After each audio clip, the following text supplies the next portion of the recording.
రేపుతోంది.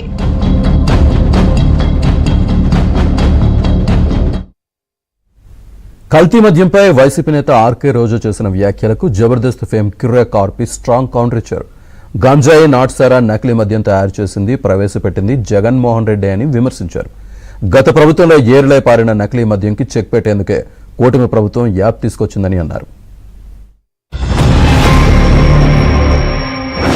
మొన్ననే మొలకల్ చెరువులో ఇబ్రాహీంపట్నంలో దాదాపుగా 20,000 లీటర్లు కల్తీ మద్యం దొరకడం జరిగింది.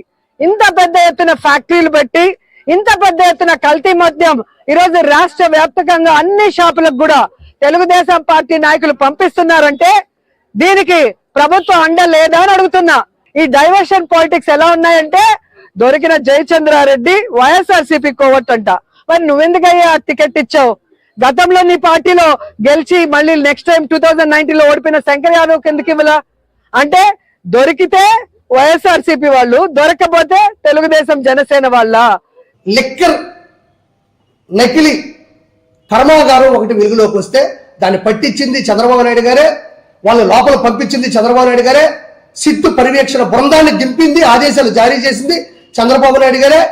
చివరికి ఒక యాప్ మీరు ఏదంటే దాగిండి అనుకున్న వ్యక్తి అయితే లెక్కర్ స్కామ్ ద్వారా ఇలాంటి కల్తీ మద్యాన్ని అమ్మి కోట్ల రూపాయలు గడించాలి, కోట్ల రూపాయలు వెనకేసుకోవాలి, ప్రజల ప్రాణాలతో ఆడుకోవాలి అని నారా చంద్రబాబు నాయుడు గారు అనుకుంటే ఈ యాప్ ని ప్రవేశపెట్టాల్సినటువంటి అవసరం చంద్రబాబు నాయుడు గారికి ఎందుకు వచ్చింది?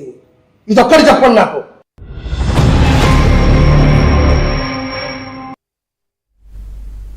మరిన్ని వార్తల వివరాలు